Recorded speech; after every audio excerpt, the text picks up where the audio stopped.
Hey guys, how you doing? So, as you heard, Brendan Hanna. I'm the head of technology innovation for National Grid, or whatever that means exactly nowadays. So, before I really kick into this thing, just a quick show of hands across the audience. Who here has ever heard a leader in their organization turn around and say, you know what we really need to do for the future? Innovation. We should do innovation. Everybody heard that? Right. So, I'm going to take you on my story that basically explains how you do that.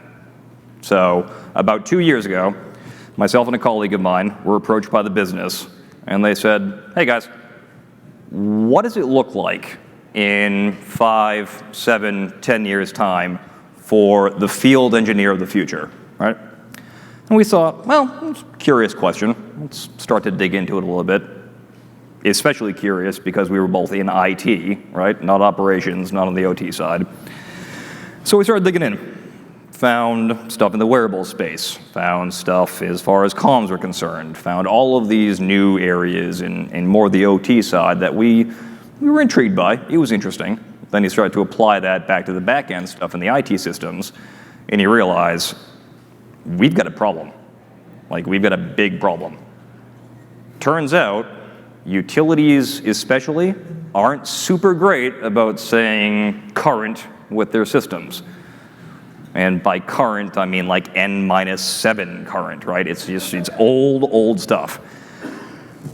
So we said, all right, fine, found all this stuff, went to our CIO and said, hey guy, these are our findings, this is interesting. And he turned to me and he went, you know what we need? Innovation. I said, yes, sounds good. So he said, why don't you take this bucket of money and go build a group and make this happen? And hence, NG Labs was born, right? So titling this thing NG Labs, Technology Innovation for the Utility Industry. And we really do straddle that land between OT, operations, and IT. And now we're branching out a little bit further into future-facing platforms, right? So I'm going to kind of walk you through the presentation. We'll do a quick look first at kind of our core areas of focus right now. And these are things that are contained to a 6 to 12 month time period.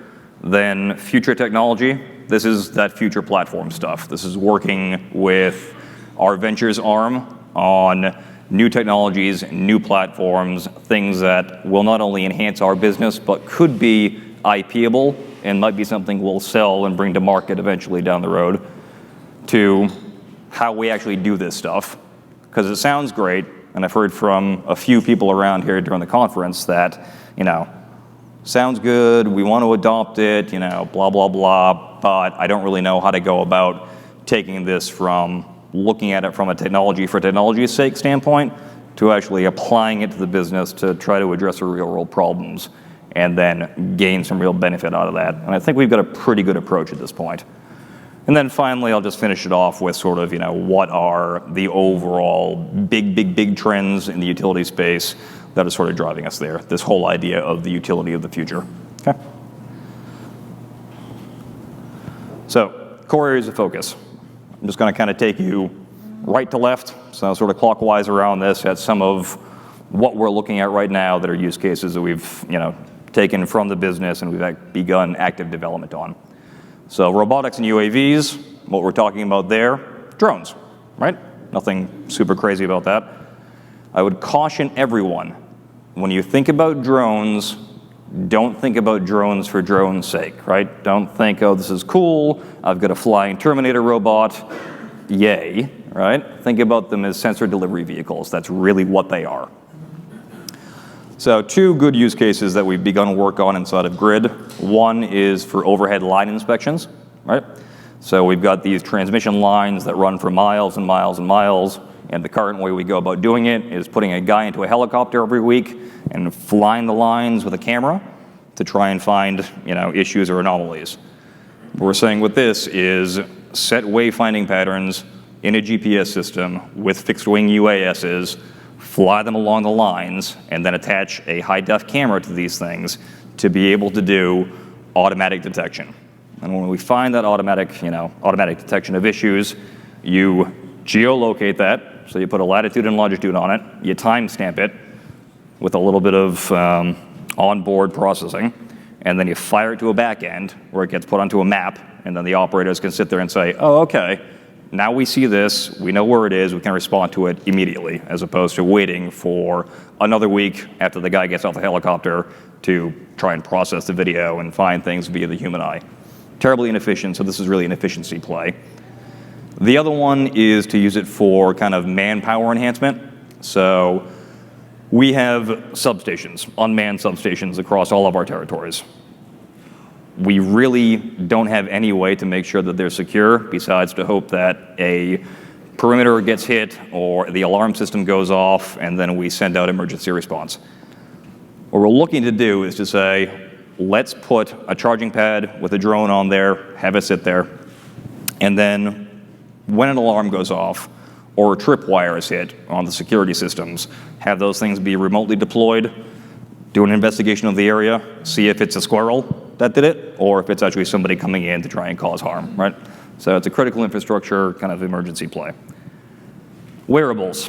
I'm not going to really belabor this point too much because we've been hit by it for the past 2 days, but one good use case that we've really been looking at inside of Grid is the lone worker situation. So let me explain this one a little bit. In a lone worker scenario, we send one guy out to the field, and they're going down and they're saying, hey, guy who didn't pay your bill, I had to take your gas meter back. People don't like that at all, to the point where we've had, probably on a monthly basis, some of our workers being held up at gunpoint, okay? Current con ops around that is to say, one sec, I gotta call my supervisor, pull out your cell phone with a gun pointed at you and say, hey, it's worker special magic code, and special magic code should translate to send someone to come and save me from being shot, and see what happens. So I looked at this and I kind of said, this is not good. This is not efficient. This is going to get people killed. We did a few pilots. We finally realized after the release of the Apple Watch 3 that one of the best ways to do this, so that you don't have people carrying a bunch of extra gear, get an LTE-enabled watch, create a custom app that's got a little, put it as your standard tile on there. So when these guys go out in the field, if they get hung up, it's just a quick pull over, hit that thing. What that then does is sends a message to the command center with the location, with the call for help, and with a timestamp on it, right? So you can get people to send it very discreetly and hopefully save a few lives that way. And the other good thing about that is there's no real mechanics involved, so it's not going to spark like if you had a pull tag or something like that, and we don't really want metal pulling against metal in gas situations because gas explodes. That's bad. Human augmentation. We're talking about anything there that could just enhance the 5 human senses.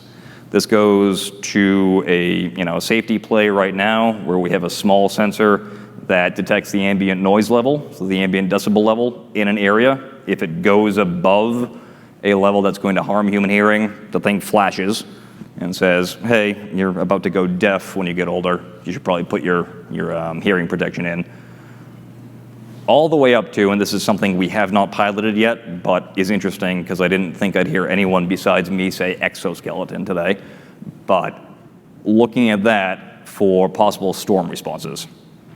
So you go out, it's a very dangerous environment, Superstorm Sandy, for example. You've got guys trying to remove tree limbs from down power lines and whatnot. How can we possibly use that to really enhance people? Machine learning and AI. This is where things bleed a little bit more into the IT side of things, but if anyone's been kind of watching the technology industry and realizing what's going on in the world, this is the latest kind of paradigm shift that's eating our entire universe at this point. Look at Google's Pixel event from 2 weeks ago. Google is no longer an ad company first. They're not a search company first. They're not a hardware company first. They're an AI first company, right? That should tell you the importance of this going forward.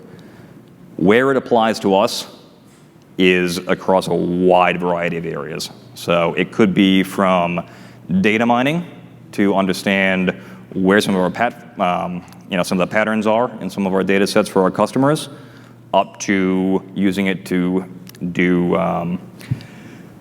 proactive error detection on some of our assets in the field, to creating chatbots for customers so that when they call up, we don't have to go through and have some poor guy sitting at a computer trying to find the information about this customer.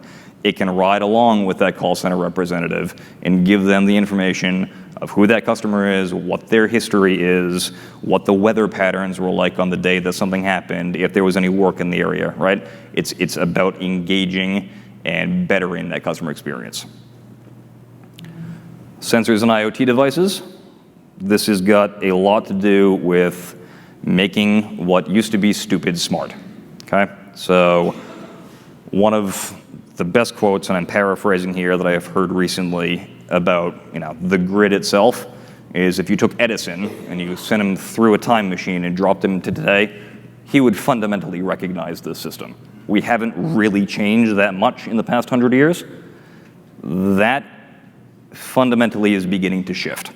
So we'll now take our assets in the field, apply sensors and IoT devices to them, and be able to make them communicative back to us, right? They can send us information as to what's happening with them, and then they can react to commands that we can send back to enhance operational efficiency. And then finally, kind of the virtual and augmented reality area. We've talked about that quite a bit the past few days. But really the place that I've seen it pick up the most interest inside of Grid is from a knowledge retention standpoint and from a training standpoint, especially with VR. So I don't know how many of you are familiar with kind of what the utility industry demographics look like, but it's a bunch of young guys, and then it's a bunch of old guys, and there's a big hollow middle where there's no one to fill the gap, right? So these old guys are going to retire, or they're going to die, or whatever's going to happen, and all of that institutional knowledge, gone. See ya. How do we deal with that problem? Also, training is really, really expensive. What do we do for training now? We pick up a guy, we take him out of work for a couple of days, spend a few $1,000s to fly him to a training center to go through death by PowerPoint, to have him come back and still suck at his job. It's no good. It's no good. Doesn't work. So, said there might be a case for VR here. So we've done a few of these, but one of the highlights was to go up to some of our electric crews in upstate New York and Albany, sit down with them on this procedure they had, very high error prone, capture it in 360, right? Get the standard operating procedure manual for it, bring it back, stitch together into a VR environment, and with a voiceover to lead them through how it works. And then I went back to the manager the next day, said, listen, take this $600 device, put it in your desk drawer. Every time that you go to deploy somebody out to the field to do this work, just have them go through this 15-minute retraining. Did that for about 6 months. We saw error rates go from 64% down to 32%. So it works, right? And it's cheaper and it's faster. So that's kind of some of the core areas that we've looked at in the contained tech space that we're working on. And by contained, I mean not big platforms, not big future things. I mean, these really are, they really are more OT stuff, really, to a large degree, right? Then you move on to the future state. Now, I'm going to go through each of these quickly because I've already hit them at some point. But when we're saying future state, we're saying what are these things that we can develop that will take us into a 5 or 10 year out time frame. So IoT, I touched on that. Again, making stupid things smart. 75 billion connected devices by 2025. That is an inordinate amount of data and information that we can capture and do stuff with. I would posit the question, are your IT organizations prepared for this? Mine sure as hell isn't. Artificial intelligence, machine learning, I touched on that before, but combine that with the IoT stuff, right? With the amount of data that National Grid is going to get out of our New York only AMI deployment, right? And AMI are these advanced meters. So they're these new meters that you go out there, you put on customer homes, and they send information back in 15-minute increments. Right now, we get information from the customers in 15-day increments, right? So this is a completely different scale of data that we have to take on. I could fill corporate headquarters with analysts, they wouldn't get through it. I apply AI and ML technology to it, suddenly we can, and we can get patterns and behaviors. And finally, something like blockchain. People hear blockchain, they say, interesting. Isn't that thing that backs up Bitcoin, the whole black market cryptocurrency for buying drugs and assassins and whatnot on the black market? Yeah, it's been used for that in the past. It's certainly becoming much more accepted now, but that's not really my use case for it. What does it enable us to do? We can do very high fidelity, instantaneous transactions that we couldn't do previously. Now you apply that to energy trading markets, for example. Our clearing times in the energy markets right now are on the order of 90 days to 6 months. So from when an order goes in to when someone gets paid, you're looking at half a year. That is a lot of lost economic benefit. You apply something like blockchain, you take it from 6 months to 6 seconds, things begin to change, right? And you combine all of those three things I just talked about to some future platforms, and we're actively building that right now. So, this is where I go into the method. How do we actually do this stuff, right? Sounds great. It's like a lot of other people said, the tech for tech's sake doesn't make sense. The business doesn't always know what they're looking for until they see it. How do we kind of bridge this gap, right? So there's really fundamentally three things that my group does. The first one is the technology sensing piece, right? So it's the idea generation or the idea acquisition part of this. So it's going to places like this, right? Meeting with people, getting the new ideas, seeing what's out in industry, building relationships with research universities, building relationships with the startups and the venture community, and then finally getting into some sort of knowledge sharing arrangement with other larger innovation labs and other large companies. So this is really the outreach part of it. Try to bring it in-house. The second piece, and this is the absolute most important piece, innovation, technology, all of this stuff, it doesn't matter unless you do relationships first, okay? The way that we do this is to really do old school, boots on the ground, let's go and meet with these guys, go into the field with them and understand what they're really going through as far as their pain points, and then help to guide them in making new selections that can kind of change their world, right? To officiate that, we really start off by doing something called an X Lab. So what I do is take all of my wonderful pieces of kit, I put it into a Pelican case, go off to the sites for a day and say, hey guys, give me 20, 30, 40 of your best people. Let's bring them into a room. And for the first half of the day, really take out the virtual reality, the augmented reality, the voice assistants, all that good stuff. You put it on the table and you sit there and you just say, hey guys, have fun, play with it. This is what it does. Put it on, touch it, feel it, taste it if you want to. But just get familiar with the fact that this stuff exists and it's not just this theoretical, I've sort of heard about it, but it's real. Then for the last half of the day, you run them through a creative problem-solving workshop to say, now that you've seen these things, tell me, on your day-to-day life, where are there possibly areas that you could apply this technology, and let's begin to string some ideas together, right? So you get buy-in. You get buy-in by working with these guys, by exposing them, by understanding it. And then finally, after that, hopefully I've got 3 or 4 good ideas that the business has said, this is good, we want to do this, we'll do it as a proof of concept first, so it's pretty cheap. Just, do that iterative buy-in stuff. I'll then go back to my developers. So I said if I'm going to do this, I need a team of developers, right? So I'll go back to my guys and I'll say, wonderful, got a few more ideas, we're going to work on this, it's going to be fantastic. They cry and they whine, and then finally they say, let's do it. Fine, let's go. And the approach that we take to this is to go very much in an agile development method, right? So larger companies that are out there, you know this, it's this waterfall methodology to approaching everything, from installing pipes in the ground to installing an IT system. It's these long, burdensome projects that don't involve the end user. What we do is say, no, 6-week sprints. At the beginning of this, you identify the requirements quickly, and then you basically tell the business, I need one of your users to ride along with me shotgun during this whole process. So you'll identify what the requirements are, you build, end of week 1, bring the guy back in and say, hey, this is what we've done so far. Check the box on yes, check the box on no, and tell me why not. Refine, do it again for the next week. Do it again for the next week, do it again for the next week, so that by the time you're done with this development cycle, you actually come out with a product or a service that is in the vision of what they're looking for in the first place, is usable, and is deployed much more cheaply and much more quickly than it has been in the past. And finally, it's the key impacts on the industry right now.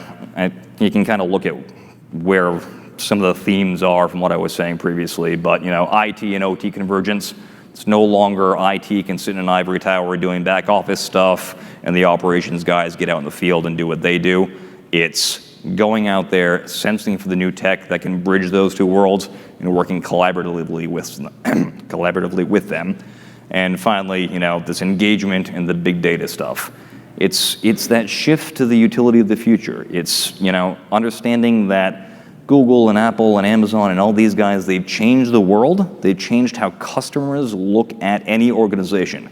If you're not doing good customer outreach and you're not enabling it through this technology, you're eventually going to fail or just get a really, really black eye in the market. And how this whole thing is changing from that kind of IoT perspective, so that big data perspective, that the world is changing, it's becoming connected, and there are a lot more opportunities for us to innovate and to really work well for our customers and for ourselves. So that pretty much ends it for me, and I've got 16 seconds left, so that wasn't too bad. Any questions? You weren't ready with the mic. Come on now.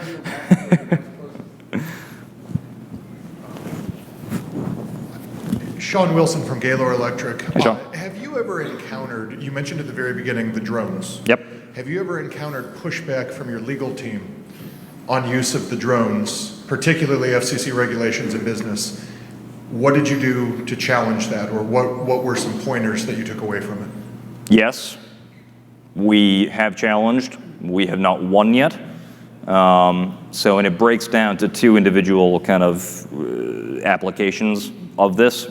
One is the line of, the longer stuff that I had mentioned at the beginning, right? Setting GPS wayfinders and letting this thing go autonomously. There's FCC regulations against that. It still has to be within the line of sight of a physical human operator. So we can do it, but for limited distances. Our legal department's working with both state and federal regulators around how we can possibly open that up.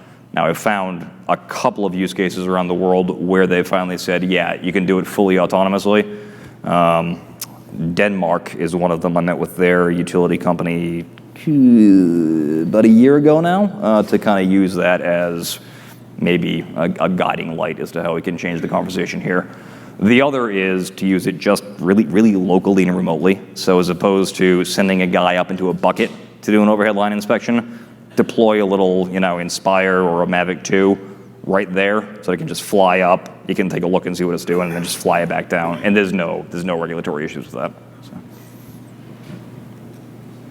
We had another question up here.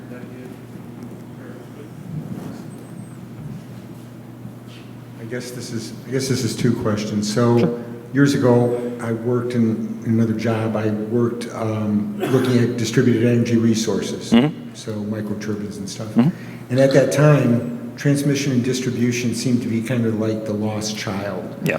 Okay, is that still the case? And then the second kind of related question is, there was, a couple of years ago, there was an incident where one of the substations north of San Francisco got shot out.